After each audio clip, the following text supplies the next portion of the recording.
લીંબાદ પોલીસની કામગીરી પર ફરી એકવાર સવાલો ઊભા થયા છે, કારણ કે માત્ર 10 દિવસમાં બે હત્યાની ઘટનાઓ શહેરના વિસ્તારમાં સામે આવી છે.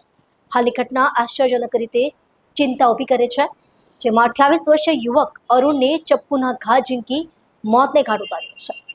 લીંબાદ વિસ્તાર ફરી એકવાર યુવકની હત્યાથી ધણધણી ઉઠ્યો છે. આ ઘટના લીંબાદ વિસ્તારમાં આવેલા આસ્તિક નગરમાં બની હતી. અરુણ નામના યુવકને અજાણ્યા હુમલાખોરોએ તીક્ષ્ણ હત્યાના ઘા ઝીંકી કરપીણ હત્યા કરી હતી.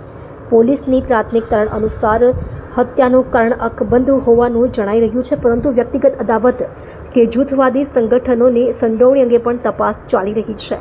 આજથી 10 દિવસ પહેલા લીંબાદ વિસ્તારમાં પોલીસના બાતમીદારની હત્યા કરવામાં આવી હતી. તે પછી પણ પોલીસ તરફથી કોઈ મક્કમ કાર્યવાહી ન થવાથી સામાન્ય પ્રજાજનોમાં રોષ ફાટી નીકળ્યો છે. સ્થાનિક રહીશોની ચર્ચા મુજબ લીંબાદ વિસ્તાર 2 નંબરના ધંધા કરતા લોકો માટે સ્વર્ગ સમાન બન્યો છે, જ્યારે સામાન્ય પ્રજાજનો માટે અહીં જીવવું નર્ક સમાન બની ગયું છે. લીંબાદ વિસ્તારમાં હાલમાં નશાખોરી, જુગાર અને ગુનાહિત પ્રવૃત્તિઓનું જાળો વિસ્તરતું જઈ રહ્યું છે. પોલીસ તંત્ર સામેના આક્ષેપો અને વધતી હત્યાની ઘટનાઓ એ પ્રશ્ન ઊભો કરે છે કે શું લીંબાદ પોલીસ દ્વારા યોગ્ય કાયદાકીય પગલાં લેવાઈ રહ્યા છે? હવે જોવાનું એ રહેશે કે લીંબાયત પોલીસ વિભાગ આ વધતી જતી ગુનાખોરી તરીકે ઓળખાતા વિસ્તારમાં કઈ રીતે કાબૂ મેળવે છે અને સામાન્ય જનતામાં ન્યાયની લાગણી પાછી લાવે છે કે કેમ.